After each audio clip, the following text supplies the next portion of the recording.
Muito bom dia desde a Califórnia, muito boa tarde desde a costa leste dos Estados Unidos da América e do Canadá, bom dia desde a Califórnia e da costa oeste do Canadá também. Muito boa tarde para aqueles que nos acompanham no Brasil, na região autónoma dos Açores da Madeira e também em Portugal continental e em qualquer outro país do mundo de língua portuguesa ou também qualquer outro país onde está a nossa diáspora. Olhos nos livros, palavras de costa a costa. É um segmento que apresentamos aqui praticamente de 5 em 5 semanas, depois de estarmos 4 semanas seguidas a fazer essa sugestão online de um livro de um autor que tem algo a ver com a diáspora, particularmente no continente norte-americano, mas não só. Nós vamos abrir os nossos leques, estamos a abrir a outras partes, porque graças ao esforço dos meus amigos e colaboradores neste projeto, Manuela Marujo, João Martins e José Luís da Silva, eles todos têm um conhecimento que vá além, portanto, do mundo onde vivem, quer seja em Toronto ou em São José ou em Newark, ou na zona de New Jersey, e portanto têm conhecimentos de outras gentes que na diáspora portuguesa, desde o Brasil, a França, portanto também escrevem em português e também promovem a língua portuguesa além fronteiras. Como sempre, para aqueles que nos acompanham, bem-vindos mais uma vez, em nome do PBBI, ou seja, o Portuguese Beyond Borders Institute, da Universidade Estadual da Califórnia em Fresno. A nossa ordem vai ser como no passado, na ordem que são apresentadas, que foram apresentadas nas últimas 4 semanas. Portanto, tivemos apresentações primeiro de José Luís da Silva, depois Manuela Marujo, depois João Martins e depois eu fui o último touro a ser corrido, como se diz na terceira. Portanto, eu fui, o último a semana passada. Como sempre, para aqueles que nos acompanham pela primeira vez, e para aqueles que são fiéis amigos e que nos acompanham sempre já sabem, a primeira apresentação será cada um dos nossos amigos colaboradores a falar um pouco do livro e da pessoa que escolheram para esta última ronda. Começamos então com José Luís da Silva, professor jubilado, eu gosto muito dessa palavra, jubilado do San Jose Academy, do San Jose High School, e onde teve um dos programas mais frutíferos de língua e cultura portuguesas, não só no ensino secundário, mas no ensino em geral na Califórnia, desde o primário ao universitário, e onde, para além disso, portanto, fez uma grande mudança que foi começar com aulas que era só para portugueses praticamente e acabar com a vasta maioria não de origem portuguesa, mas a aprenderem a língua portuguesa e a passarem o exame do International Baccalaureate. Portanto, e para além disso, como todos vós sabeis, é um poeta com vários poemas publicados, um livro representado em várias antologias, incluindo na última, Into the Azorian Sea, onde tentei traduzir a poesia de José Luís da Silva. Olá a todos, depois dessa apresentação hiperbólica eu estou sem palavras, mas está bem. Olha, para esta vez eu escolhi este livro, Perspectivas, que tem o subtítulo de Artigos, Contos, Estudos e Ensaios de Temática Sociológica, Ética, Socio-religiosa, Sociopolítica, Histórica, Educativa e Filosófica, Seleção de Obras em Prosa do Autor. Um subtítulo comprido. O autor é Fernando Manuel Soares Silva. Esse livro foi publicado em 2005 pela Portuguese Heritage Publications of California. Perspectivas é, como se depreende do subtítulo, um livro que inclui diversos tipos de textos em prosa de variados géneros. Fernando Manuel Soares Silva nasceu na então vila, depois cidade, da Ribeira Grande, na ilha de São Miguel, Açores. Iniciou os seus estudos universitários na Universidade Gregoriana, em Roma, onde se formou em estudos teológicos e filosóficos. Imigrando posteriormente para a Califórnia, recebeu os graus de licenciatura e mestrado em Filosofia e Línguas Clássicas e Românicas da University of San Francisco. Em 1968, doutorou-se em Ciências da Educação, Filosofia e Estudos Portugueses pela University of California, Berkeley. Durante quase 2 décadas, lecionou línguas estrangeiras ao nível primário e secundário. Posteriormente, durante um período de 25 anos, foi professor e administrador em diversas universidades da região da Baía de São Francisco, jubilando-se em 2003. Foi presidente do Conselho das Comunidades Portuguesas do Norte da Califórnia e vice-presidente do Conselho das Comunidades Portuguesas dos Estados Unidos. A sua variedíssima obra literária, publicada nos Estados Unidos e Portugal, Inclui ensaios sobre a vida e obra de Antero de Cantal, as comunidades luso-californianas, educação, além de poesia. Foi agraciado pelo Presidente da República Portuguesa com o grau de Comendador da Ordem do Infante Dom Henrique. Faleceu na Califórnia em 2016. Os títulos dos capítulos de Perspectivas, que é uma coleção de artigos e contos publicados anteriormente em jornais, mostram a variedade e riqueza temática da obra. Vejamos alguns dos títulos dos artigos. Um deles, Bilionários e Pobreza Crescente. Outro, serão culturais os futuros conflitos mundiais? Cogitações sobre a União Europeia e Portugal? A solidão, coroa de espinhos da velhice? Não haverá livros da era eletrónica? Juventude, família e suicídio. Rumo a uma política de manutenção da língua e cultura portuguesas da Califórnia. Fundações de Educação Contemporânea. Ensaio crítico da filosofia dos sonetos de Antero de Quental. Num estilo, claro, diríamos mesmo clássico, sem pedantismos, numa atitude de homem erudito que se quer aproximar do leitor comum, Fernando Soares Silva revela-nos o seu conhecimento profundo de múltiplas áreas do saber humano, que já estão anunciadas no subtítulo do livro, numa tentativa de trazer ao debate preocupações vigentes no nosso tempo. Na secção intitulada Contos de Natal, o autor revela os seus talentos de ficcionista, contando-nos histórias que entrecruzam a quadra natalícia com temas sociais importantes, como nos seguintes contos: O Último Natal dos Jovens Sem Abrigo, O Ancião e o Seu Anjo de Natal, O Barqueiro Invisível e Natal é Amor e Saudade. Nos contos de Natal, o autor demonstra uma ternura saudosa da época natalícia, intercalando o seu sentimento e memórias de Natal com a sua crença religiosa, sem esquecer uma ou outra causa social. O estilo desses contos é rico em vocábulos que levam o leitor a um ambiente de doce emoção, num tom de enlevo e serenidade. Perspectivas é um livro de grande atualidade que deve ser lido com tempo e ponderado. Revela-nos um autor com um longo e variado percurso humano e académico, que quis partilhar com os leitores a sua visão multifacetada, o seu enorme conhecimento e a sua preocupação pelo próximo. Por outras palavras, é o livro de um homem bom e culto que tem muito para nos dizer. Muito obrigado, José Luís, pelo texto, muito obrigado e obrigado por teres referenciado algo que até nós deveríamos levar mais tempo no futuro, são os contos do professor. Portanto, porque muitas vezes a gente habituou-se a ler, nós aqui na Califórnia, habituámos-nos a ler, portanto, as crónicas dele, mas há aqueles espaços no velho jornal português em que ele escrevia contos maravilhosos, como esses que tu referenciaste, não é? É uma grande criatividade literária e analítica. Portanto, vamos passar então para Manuela Marujo. Unmute, eu estava no mute. Agora sim. Boa tarde a todos, aqui em Toronto já são 2. Eu vou falar um pouquinho sobre o Emanuel Melo, conheço por acaso pessoalmente bastante bem. É um rapaz que trabalhou na Secretaria da Universidade de Toronto, no Victoria College, onde eu também estava, e que me abordou há bastantes anos com os primeiros escritos, assim muito tímido, sem saber se estava a ir por um caminho que ele tanto ansiava, mas que não sabia se tinha jeito. E eu, de facto, quando li as primeiras escritas dele, os primeiros, não era bem contos, mas era assim, muito entusiasmei-o, e o Emanuel depois veio a revelar-se realmente com bastantes qualidades, não é, para escrever. O Emanuel veio para Toronto quando tinha 8, 9 anos, o pai já cá estava, e uma criança muito sensível, ele passou por, enfim, alguns traumas, digamos assim, que qualquer criança que vem com essa idade, pronto, é afetado, mas uns têm mais consciência disso do que outros.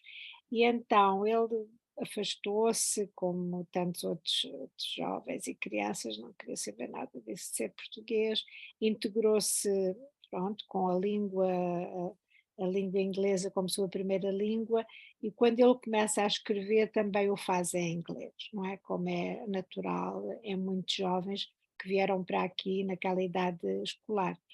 E então o Emanuel começou a publicar e já tardiamente, não é? Ele começou a publicar já adulto e o que ele escreve reflete bastante desta angústia, não é?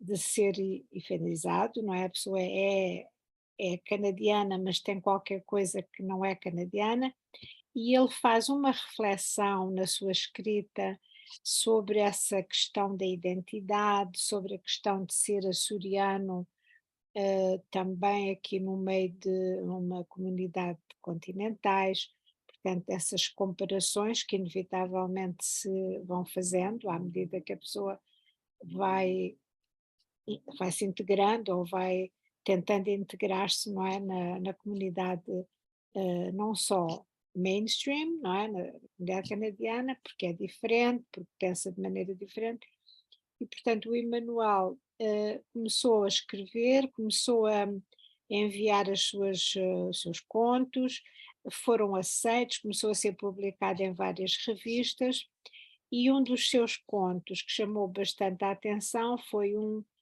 conto chamado A Avó Lives Alone, que fez eco em muitos corações, não só no coração dos portugueses, mas no coração de qualquer grupo que sabe bem o que é ter um avô ou uma avó que não é bem canadiana, porque fala só a sua língua, porque cultiva em casa tudo o que é a cultura, não é, da terra de origem, e que tem uma função muito importante que é educar as crianças, não é? Quer dizer, o Emanuel concentrou-se nesse aspecto dos avós cuidadores, tantos e tantos grupos étnicos, não somos só nós, são os indianos, são os, sei lá, da Somália, são os italianos, não é? Os avós desempenharam um papel muito importante enquanto as crianças são pequenas, desempenham, não é? Ainda continuam a desempenhar, enquanto as crianças são pequenas, e depois, quando as crianças vão para a escola secundária, geralmente os avós são esquecidos. Os avós, as crianças não têm tempo, começam a ter muitas atividades, não?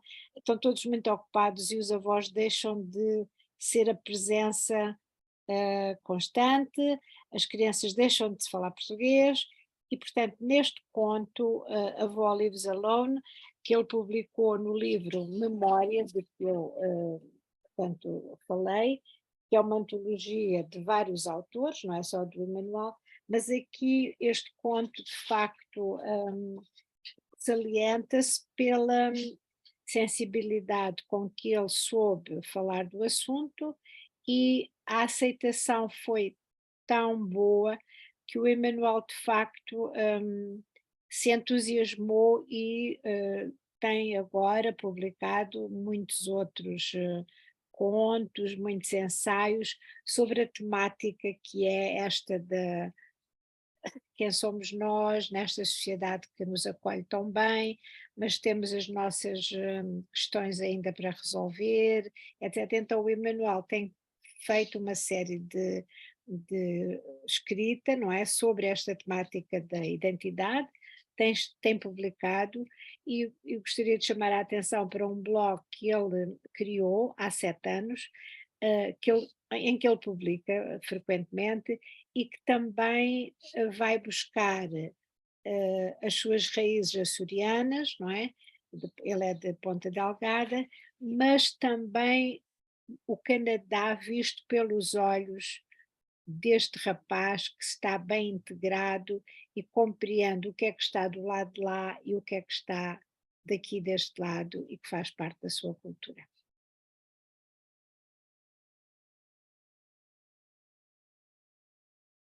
Muito obrigado, Manuela. Na realidade, o Manuel tem feito também muito em termos Em os contos, tradução, assim, os contos e em tradução também, exatamente, isso mesmo. traduziu a Adelaide Freitas, e eu acho que é muito bom, ele tem estado a trabalhar com a Catherine Baker, e eu acho que ele se sente perfeitamente à vontade, não é?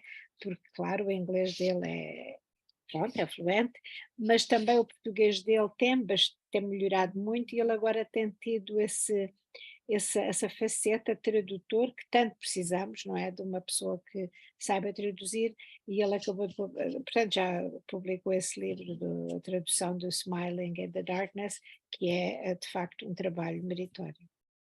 Exatamente. Portanto, de Manuela Marujo, vamos passar para o João Martins. Já agora, a Manuela acabou de ser, portanto, a anfitriã de um congresso em Toronto, a Vez e a Voz da Mulher, integrado também nas comemorações dos 70 anos, que foi um sucesso. Parabéns, Manuela, por todo o teu trabalho. João Martins, poeta, e que aqui está desde New Jersey. João, estás em silêncio, precisamos ouvir a tua poética voz. Ou a tua voz poética. Ok. Está? Está Já ótimo. está ótimo. Ok. Isto é as tecnologias, pá. Os poetas andam assim nas nuvens, não é no cloud.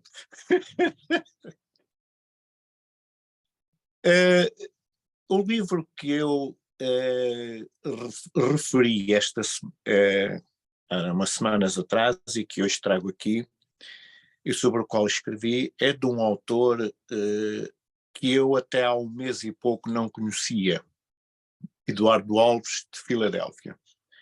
E faço esta introdução para situar o próprio livro em si.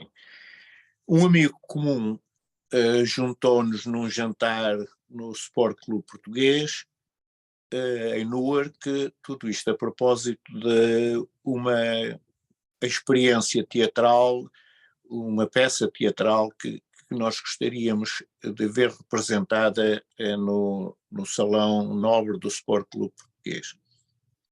E este senhor, o Eduardo Alves, de Filadélfia, sendo-nos apresentados, ele falou-me um bocadinho de si, mas sobretudo depois, no livro, aprendi a conhecê-lo um bocadinho mais. O livro é este teatro, a história do grupo cênico de Filadélfia, do Philadelphia Portuguese Club, que num aspecto histórico é extremamente fundamental para conhecer as comunidades, neste caso a comunidade de Filadélfia. Ao longo dos anos têm sido inúmeras as peças que o Eduardo Alves tem escrito, tem encenado, tem divulgado, tem feito representações por tudo quanto é sítio. Mas, passada esta introdução e que de alguma forma tenta explicar o porquê deste livro, algumas notas biográficas do Eduardo Alves. Ele é minhoto, Faf, na freguesia de Sepães, andou entre Portugal, Angola, onde trabalhou, estudou, e a personalidade do Eduardo Alves, ao se dedicar a todas estas componentes de um teatro, como encenador, coreógrafo, ensaiador, ator, e diversos tipos de teatro, drama, comédia, revista. Ele próprio foi fundador do grupo cênico do Philadelphia Portuguese Club e conseguiu criar uma dinâmica de juntar comunidade. Há depois uma peça, uma super revista, O Imigrante, que fez uma mini digressão. Em 8 comunidades, conseguir levar esta peça de teatro a 8 comunidades na costa leste dos Estados Unidos, com caráter profissional, na parte tecnicamente, mas amador no sentido de quem ama o teatro, ama a revista, ama o que está a fazer. Depois esteve uns anos afastado do teatro, regressou nos anos 90 para novos êxitos, mas uma das grandes ações, uma das grandes ideias foi sempre a revista portuguesa, a revista à portuguesa. E isto tem sido constante durante estes 40 anos de residência em Filadélfia, como também se dedicou ao desporto, quer como praticante, quer como dirigente associativo, e assumindo também cargos diretivos no próprio clube e nas celebrações da Comissão do Dia de Portugal em Filadélfia. Para além deste livro, tem outros, um livro de poesia também, O Último Choro do Meu Povo, e participou como coautor nos 50 anos da história de Filadélfia Portuguese Club. Escreve também em diversas publicações locais e regionais, mas realmente o que sobressai na toda a atividade, quer literária, quer artística do Eduardo Alves, é a sua dedicação. Neste momento continuam com uma super revista também, a Revista Portuguesa, e voltando agora, ligando com o princípio, estamos a tentar trazer para a representação na área de Newark. O que sobressai neste membro da comunidade de Filadélfia, do Eduardo Alves, é que, além de ser autor, homem de teatro, é um autêntico homem da comunidade. Teremos depois, espero, um bocadinho para ler algumas coisas dele, mas é um documento incalculável, tem centenas e centenas de fotografias das diferentes peças representadas, tem cópias dos jornais, dos artigos publicados sobre essas peças. Não é daqueles livros que não é para ler, é para visitar e tornar a visitar e tornar a ler para conhecer uma comunidade viva. Muito obrigado, João. Curiosidade de Pensilvânia, que é um estado que muitas vezes nós não pensamos que tem uma forte comunidade, mas tem uma comunidade portuguesa e para além de ter uma comunidade portuguesa, também tem a curiosidade de ter sido no estado de Pensilvânia, na cidade de Erie, Pensilvânia, que é quase uma cidade mítica dos Estados Unidos, que foi fundado em 1877, o primeiro jornal de língua portuguesa nos Estados Unidos da América. Portanto, não foi nem na Califórnia, nem em New Jersey, nem em Massachusetts, nem em Rhode Island. Foi em Erie, Pensilvânia, por João M. Vicente e António Vicente das Flores, da Ilha das Flores, nos Açores, que em 1877 começaram o Jornal de Notícias de Pensilvânia. O primeiro jornal de língua portuguesa que foi publicado entre 1877 a 1884. Portanto, da minha parte, obrigado, João, mais uma vez. Da minha parte, eu vou partilhar aqui a minha tela só para verem, portanto, o livro. Este é o livro que eu, portanto, falei, sobre o qual é um livro, portanto, de uma figura iconográfica da Califórnia e dos Estados Unidos e, eu diria, do Canadá também, porque hoje em dia, através das redes de telecomunicação, o programa dele é ouvido em aplicações, portanto, em várias partes do mundo. Miguel Canti Castro, o livro chama-se Saudades da Nossa Terra, é um livro bilingue, da coletânea de Liduíno Borba. E, portanto, eu tive o privilégio de escrever o prefácio para este livro e tive também o privilégio de o apresentar aqui há algumas semanas atrás, num evento, há alguns meses atrás, aliás, em fevereiro deste ano, na Casa dos Açores da Califórnia, que é localizada neste momento, a única Casa dos Açores que temos na Califórnia é a Casa dos Açores de Rilmar.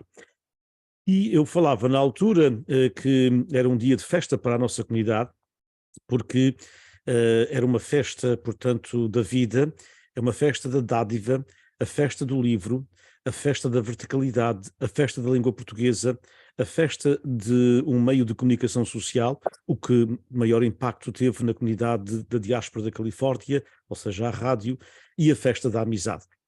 A festa em torno da vida de Miguel Canti Castro, que tem tido e terá, esperemos ainda por muitos anos, apesar da sua saúde agora estar um bocadinho debilitada, infelizmente, uma vida recheada de sucessos em prol da comunidade à qual se tem dedicado com alma e coração, custando-lhe muitas vezes oportunidades em termos económicos, mas dando-lhes o que o dinheiro não compra, a paz interior de uma vida vivida ao serviço da humanidade.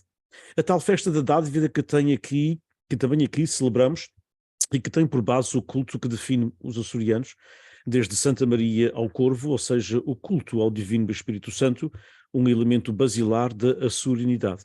A dádiva de se conseguir emprego para milhares de imigrantes, de dar aulas a outros milhares que precisavam a cidadania americana para terem segurança e para fazerem as ditas cartas de chamada que trouxeram muitos e muitos imigrantes de Portugal para os Estados Unidos, para a Califórnia, particularmente entre 1960 e 1979. Vidas que eram cheias de dificuldade nas ilhas ou no interior de Portugal continental. A dádiva de oferecer serviços a quem acabara de chegar, a dádiva de ser elo entre os Açores e as suas vivências em terras americanas. A festa da verticalidade, porque Miguel Canti Castro é tão vertical como a sua ilha, a Ilha do Pico. A verticalidade baseada em princípios que ainda nos definem como povo, mesmo quando tentamos fugir aos mesmos. A verticalidade e um otimismo que, tal como escreveu Natália Correia, cujo centenário estamos a comemorar e de que pouco se fala, infelizmente, mas a Natália disse-nos, e ainda bem, há que haver um otimismo para acreditarmos na ocupação do mundo pelas rosas. A festa da língua portuguesa, que infelizmente já não é a língua de comunicação da vasta maioria das nossas famílias de origem portuguesa, açoriana e madeirense aqui no estado da Califórnia. A língua que Miguel Canti Castro tem defendido e tem comunicado através da rádio, sem menosprezar a mesma e sem menosprezar sempre o seu país adotivo. A língua que o Miguel sempre soube utilizar sem atropelos. Os seus programas eram e são conhecidos pelo português correto que lhe sai naturalmente.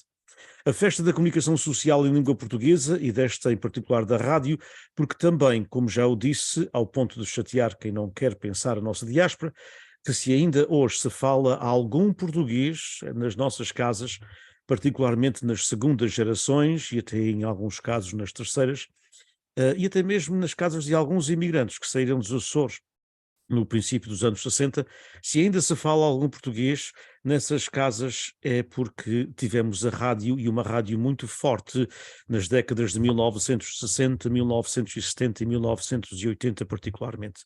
Não tínhamos dúvida, se não tivéssemos tido a rádio, a língua portuguesa hoje estava muito mais reduzida no estado da Califórnia. A festa do livro, e uma palavra obviamente também para o autor, o Lidwin Borba, que muitas histórias da diáspora tem narrado através das suas publicações, e a quem devemos mais esta, a vida de Miguel Canto e Castro.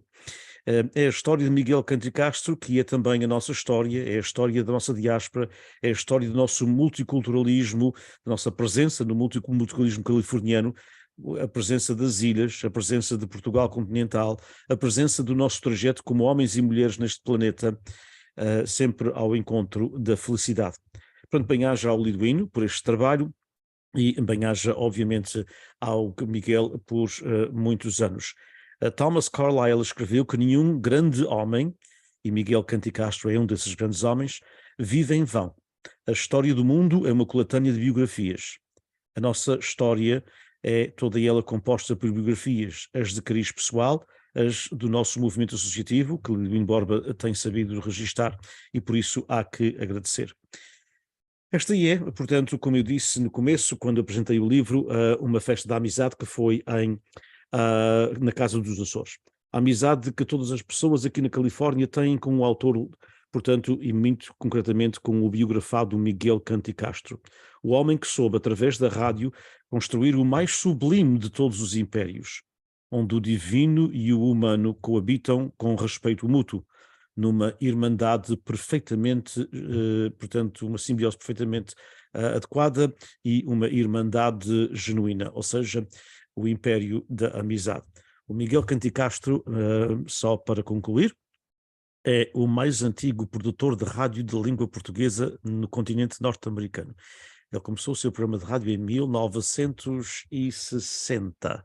Portanto, tem um programa de rádio, não, desculpa, em 58, tem um programa de rádio há 66 anos e antes disso já colaborava com os seus pais. O Miguel está com 91 anos e começou na rádio com 18 anos com os seus pais e o seu irmão, mas depois, e falaremos disso no texto, e infelizmente, e agora é um reparo meu que faço, é um editorial da minha inteira responsabilidade, não dos meus colegas, infelizmente nunca foi homenageado pelo governo em Portugal ou na região autónoma dos Açores.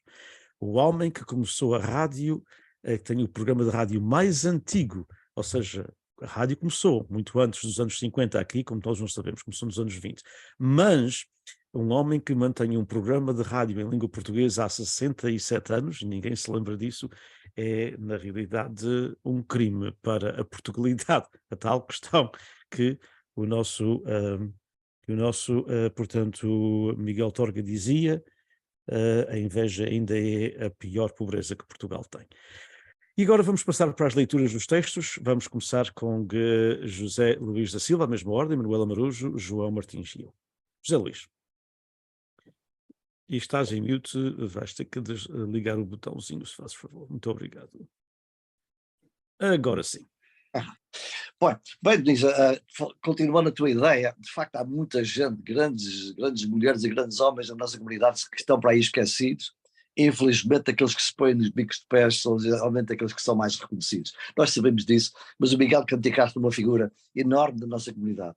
E eu vou falar-vos também de outra figura enorme da nossa comunidade que infelizmente já desapareceu, faleceu, como já disse antes, em 2016. E, Denise, numa conversa contigo outro dia, dizias que na produção literária aqui na Califórnia, na nossa diáspora, se escrevia basicamente poesia. Maioritariamente poesia, mas também se escreve grande prosa, e tu és um exemplo disso, não é porque estás aqui, mas tu escreves excelentes ensaios de todo o tipo, literário, sociológico, etc. E escolhi então um texto em prosa do Dr. Soares Silva. Eu podia ter escolhido um conto, mas decidi escolher um artigo que ele escreveu não sei quando, finais do século XX, princípios do século XXI. O livro foi publicado em 2005, e é um artigo que tem por título um assunto muito importante para nós todos, e não é um assunto só da comunidade portuguesa, é um assunto cosmopolita, global, porque nós imigrantes somos isso, e às vezes esquece-se disso lá. O título do artigo é Bilionários e Pobreza Crescente. Eu vou cortar alguns parágrafos para manter no tempo que tenho.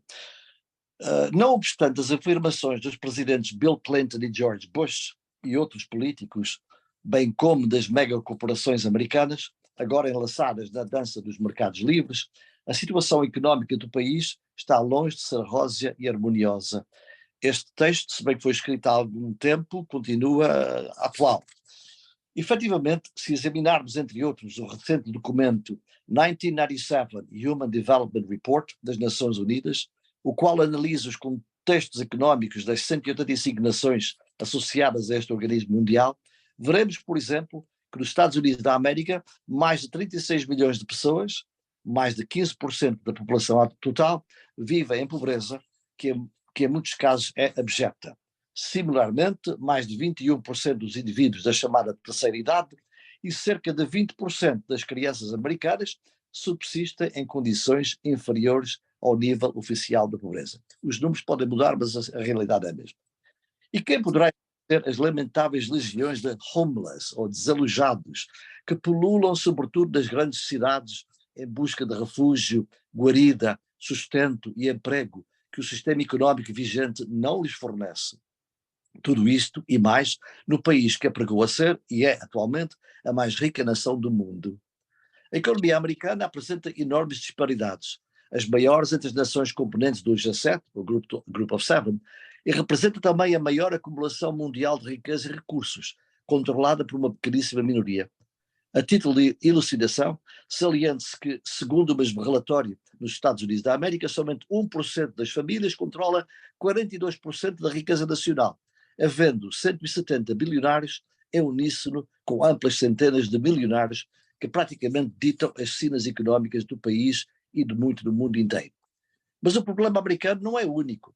Em 1996, consoante o pertinente estudo das Nações Unidas, havia em todo o mundo 358 bilionários que possuíam cerca de 45% dos recursos e riqueza mundiais. Um ano mais tarde, verificava-se que esse número havia aumentado para 477, com um valor económico global equivalente a 52% dos valores possuídos pela restante humanidade. Neste mesmo período, as fortunas dos super ricos aumentaram de maneira chocante.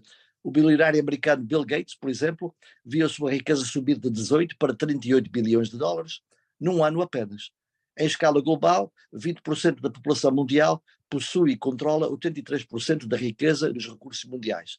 Essa acumulação de riqueza não seria tão escandalosa se não fossem os dados confrangedores coligidos nos referidos estudos das Nações Unidas. Mais de metade da humanidade subsiste com muito menos de 2 dólares por dia e mais de 1 bilhão e 300 milhões de seres humanos vivem em cabanas, casebres, depósitos de lixo ou completamente desalojados, expostos aos riscos constantes das intempéries, da fome e da violência que avassalam por toda a parte. Mais de 40 mil pessoas morrem diariamente de gravemente inadequada e insuficiente nutrição alimentar e doenças inevitáveis. Diz que não houver recursos para a construção ou reabilitação de moradias para pessoas pobres ou de limitados meios, ou para escolas, estradas, pontes e outras estruturas de utilidade pública, ou ainda para o fomento de postos de emprego e novas atividades profissionais para as multidões que os avanços tecnológicos continuamente atiram para o desemprego e para o desespero. O economista David Korten, no seu livro When Corporations Rule the World, opina que, e cito, junto o processo da abolição de regulamentos e da globalização tem afastado os governos e os sindicatos laborais como eficientes restrições. No entretanto, dia a dia, as maiores corporações continuam a consolidar os seus poderes mediante fusões, aquisições e alianças estratégicas. Essas atitudes corporativas, inspiradas e impulsionadas por mercados com poucas ou mínimas restrições, atiram a comunidade internacional para as épocas dos primórdios das eras industriais, injustos, antidemocráticos e suicidas, por serem baseados no lucro desmedido e irresponsável, na dependência do consumo em massa e num crescente desperdício ambiental. Eventualmente, esses abusos poderão levar a comunidade internacional para o desastre. Na sua interação global, a humanidade não pode prescindir de instituições e corporações que promovam progresso e intercâmbio multiforme, comercial, tecnológico, intelectual e cultural entre as nações. Mas num contexto de respeito e apreço pelos direitos humanos, cívicos e culturais de todos os povos, e sem a ambição deslocada de transformar o mundo num gigantesco marketplace, onde o fundamental e o importante se sintetizam no conceito de lucro descontrolado, que, em última análise, cria divisões profundas e disparidades cada vez maiores entre os povos e as classes ricas, médias e pobres de uma humanidade que deveria estar sempre unida na sua marcha comum por este mundo. A responsabilidade socioética exige um exame consciencioso e a atenuação urgente das disparidades económicas que afligem e dividem a humanidade. O texto de Fernando Soares Silva não é um homem de esquerda, não é um comunista, é um homem de igreja católica, um homem que estudou em Roma. De maneira que vemos aí que esse grande problema que a humanidade está a enfrentar é uma coisa que já nessa altura o Dr. Fernando Silva tinha apontado e que cada vez se acentua mais, e não é problemas nem de direitas nem de esquerda, é um problema que nós como seres humanos temos que confrontar e fazer alguma coisa para evitar. Muito obrigado, José Luís. Na realidade é um problema humano. E ainda bem, eu acho que estes escritos como estes do Fernando Silva, do Dr. Fernando Silva, muitas vezes ficam esquecidos, mas são extremamente importantes para que também em Portugal, e não só, e na comunidade, a gente sabe que há gente que sabe pensar e sabe refletir sobre isto e pesquisa e pensa, e portanto não precisamos, não é só no New York Times e no Toronto Sun que estão os grandes pensadores, eles também estão nas nossas comunidades. Manuela. Eu vou ler dois pequenos extratos. Um é deste livro em que o Manuel publicou um texto chamado Lendo com o meu avô. E depois leio um bocadinho da avó vive sozinha. Então ele diz: quando era miúdo, tinha eu 6 ou 7 anos, passava as tardes de domingo tranquilas, sentados na cama, lendo com o meu avô.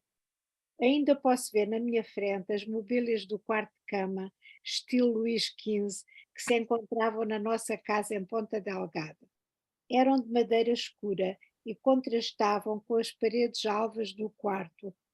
Desculpa. E eu, debaixo dos lençóis bem engomados e passados a ferro, recostava-me nas almofadas acolhedoras que a minha avó tinha bordado. O meu avô também se sentava na cama comigo, debaixo dos lençóis. Não nos falávamos, nem nos olhávamos, apenas ficávamos absortos na leitura. Eu lia os meus livros de contos e de banda desenhada.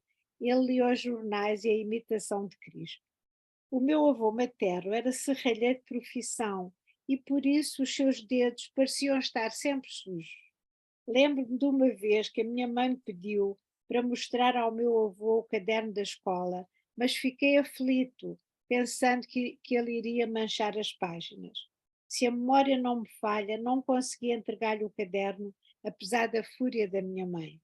Continuo hoje a ter o hábito de conservar os meus livros limpos, como se fossem novos. Tenho alguns dos livros de orações que pertenceram ao meu avô e que foram muito usados por ele até à sua morte.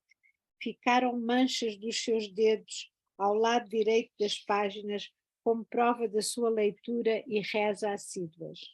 Depois eu passo.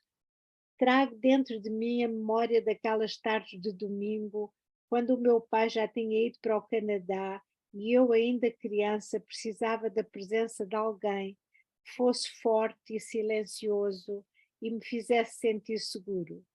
Conservo ainda hoje a memória das manchas cor de carvão deixadas nas páginas dos seus livros de oração, que me ajudam a lembrar do homem que os folheava.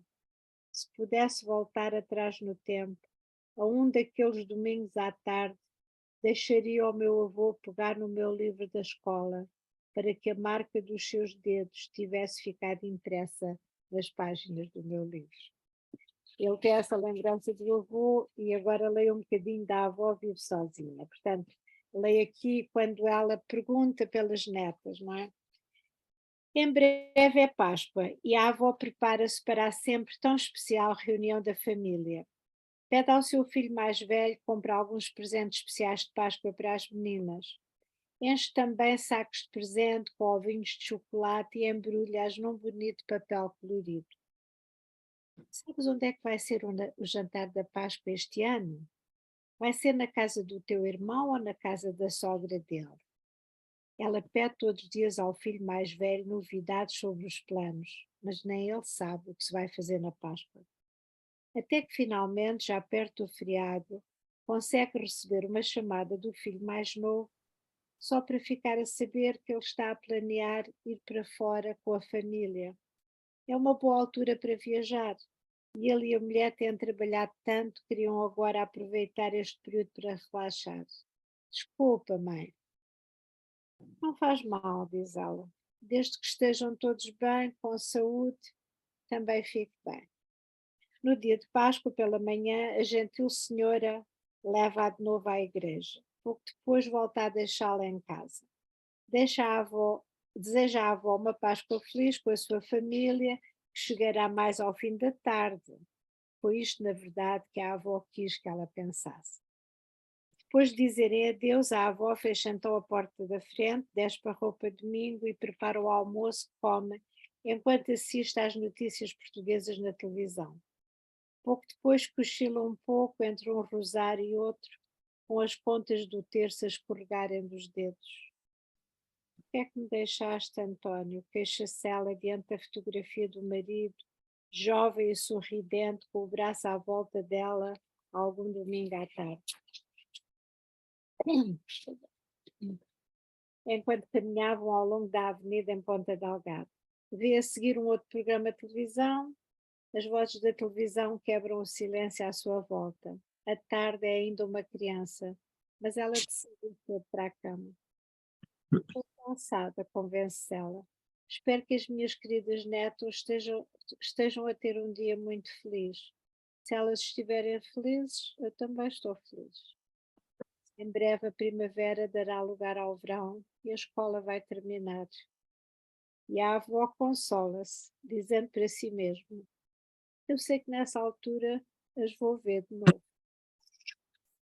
E o que eu acho que este texto do Manuel, que eu tirei assim só um bocadinho, é tão autêntico. Ele captou tão bem histórias destas senhoras. Aliás, no Congresso dos Avós, que nós realizámos aqui, o quinto congresso, eu pedi-lhe para ele fazer um cartaz, não é? Contribuir com a sessão de cartaz. Ele fez um cartaz com muitas senhoras, muitas avós, que poderiam ter sido elas a dizer estas palavras da avó dele, não é? É a solidão depois de se tomar conta dos netos e depois dos netos não terem tempo, nem dos filhos terem vontade, não é? De preencher este vazio. Este é o texto "A Avó Vive Sozinha". Obrigado, Manuela. Dois belos textos, quer um, quer o outro, com muitas emoções. Vamos passar então para João Martins. Como eu disse anteriormente, este livro sobre o teatro cênico de Filadélfia não será necessariamente um livro para ler, é um livro para visitar, e a grande componente do livro é, também já disse, as imagens de representações, cópias das notícias, mas foi escolhido entre os dois livros do autor, porque é um livro que mostra a construção de comunidade. Comunidade tão bem se constrói, claro, com os clubes, com as associações e com as atividades. Por isso eu disse vamos ao teatro, quando falei um bocadinho deste livro. E para ler dentro do mesmo estilo simples do autor, eu trouxe para aqui o outro livro também de poemas. Um deles se mantém de alguma forma, fiel a uma religiosidade temática, de homenagem a toda a comunidade e a tudo isso através de uma poesia simples, como vamos ter a oportunidade de ouvir. O poema chamado Os Meus Anseios. Cantar a bondade na excelsa plenitude, viver na essência da palavra liberdade, ser elogios a um mundo de virtude, ouvir em uníssono a voz da verdade, são anseios latentes vivendo em mim, esperançados no dia de viverem no jardim desta minha poesia.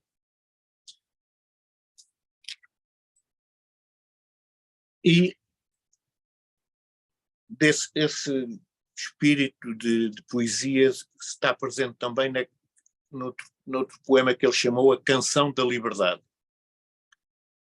Eu sou o sal, o trevo e o mar, eu sou doçura na terra adorada, eu sou a esperança em sol germinada, eterna certeza do bem-amar, estrela da vida purificada, eu sou o momento de rir e chorar.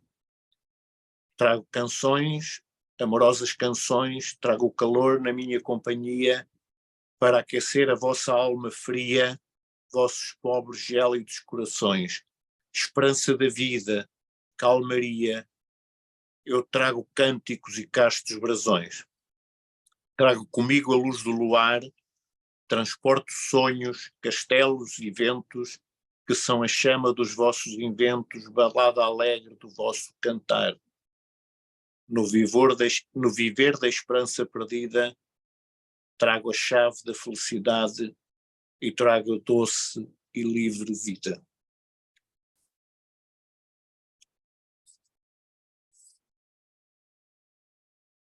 E depois, nesta procura, ele tem um outro poema de interrogação. Que ideia trago eu no pensamento que me faz ser tudo e nada ao mesmo tempo e presinto ter tudo e nada sou?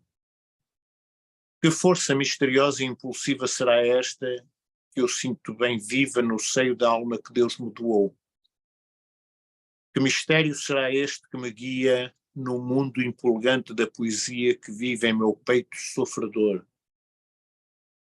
Que estrela protege a vida minha, que me dá a inspiração que eu não tinha para em verso cantar a minha dor? Que triste tristeza transporto comigo, por mais que pretenda não consigo separar-me desta minha melancolia. Se ela vive no meu peito, a querer dizer ao homem a razão do seu sofrer, então, Senhor, inspira-me dia a dia.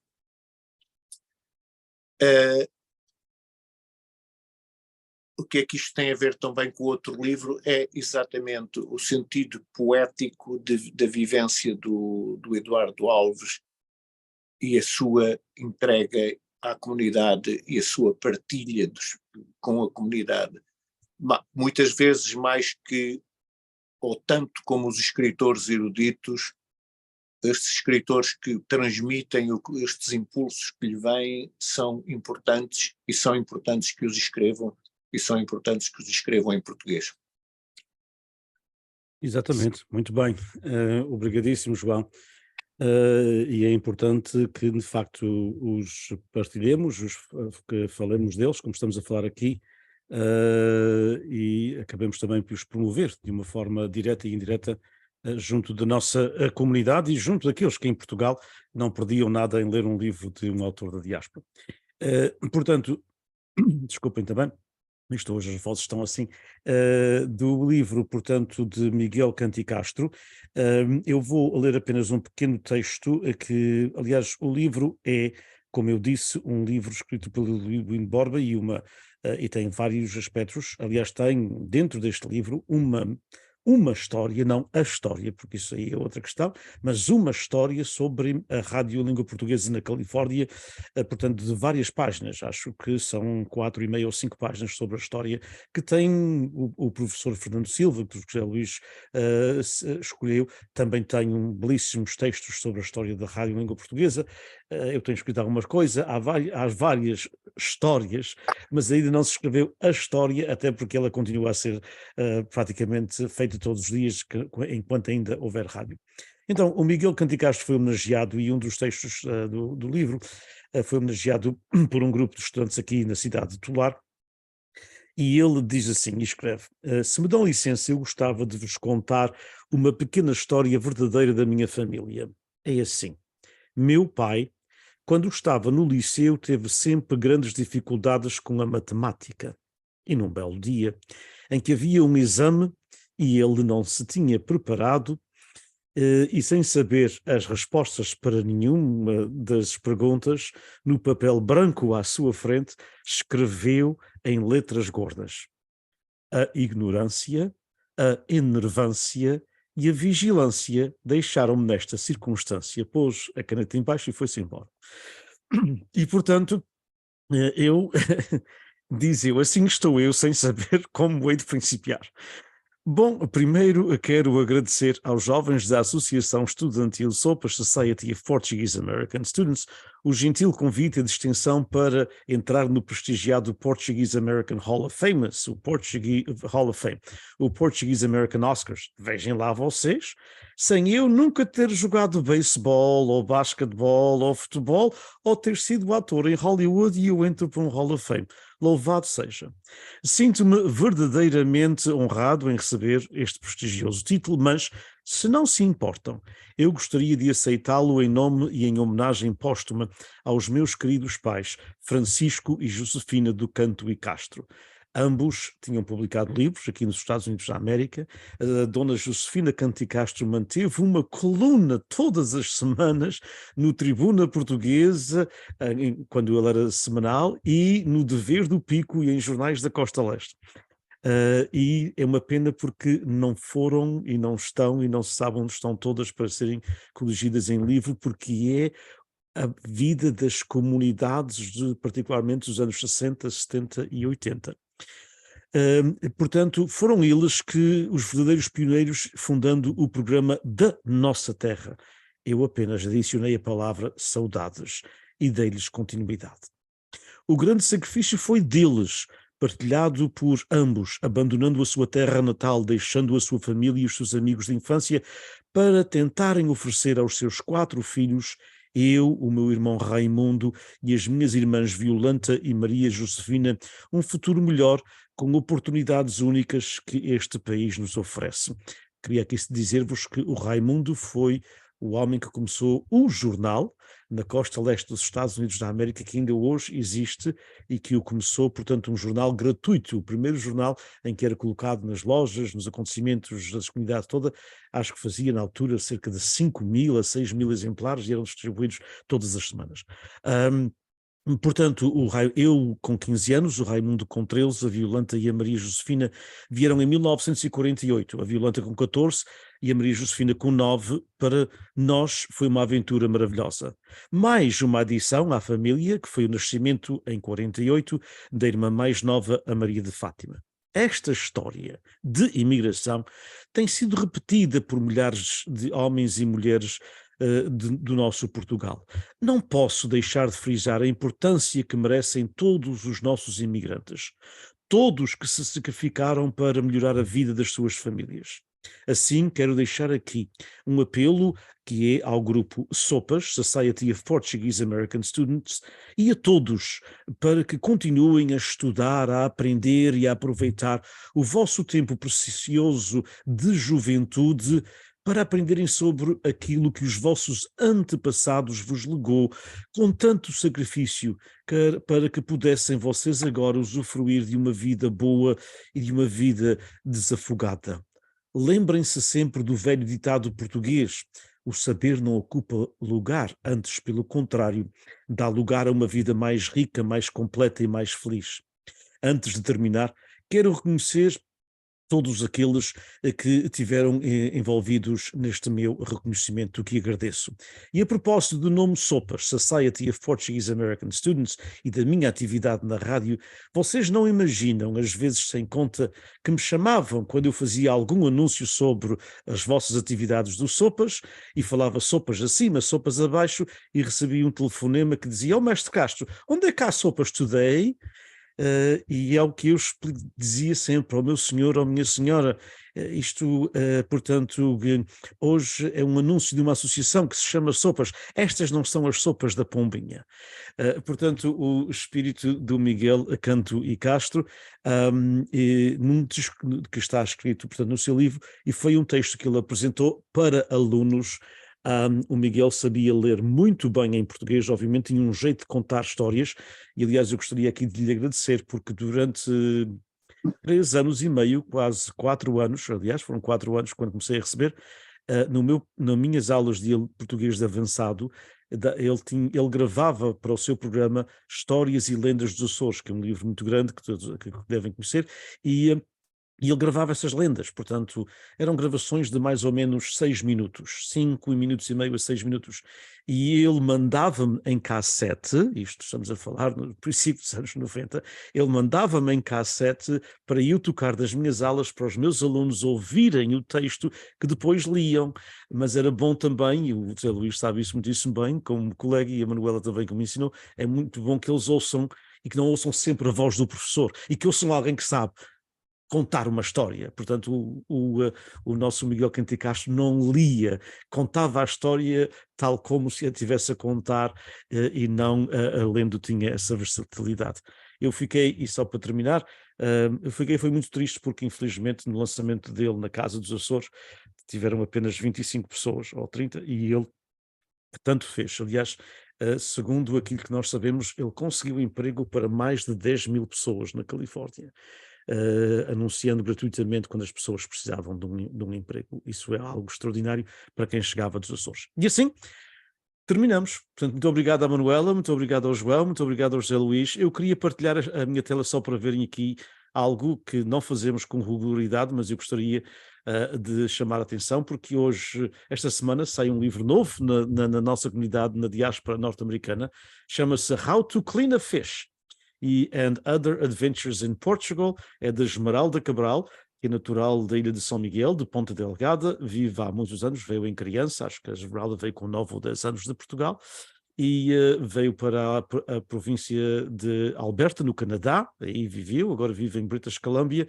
e este livro, portanto, How to Clean a Fish and Other Adventures in Portugal, da Esmeralda Cabral, sai precisamente esta semana, e portanto gostaríamos de, como se diz em inglês, a shout-out to Esmeralda. Muito obrigado, Manuela, muito obrigado, João, muito obrigado, José Luís, muito obrigado a todos que nos acompanharam, e até daqui umas semanas com mais uma edição de Olhos nos Livros. Espectadores. É verdade, agradecer a todos aqueles que nos estão a acompanhar, àqueles que mandaram portanto, mensagens, que foram vários pela Facebook, muito obrigado a todos, e continuem com os olhos nos livros e as palavras de costa a costa. Obrigado a vocês todos, muito obrigado. Boa tarde. Boa tarde, muito obrigado, boa tarde.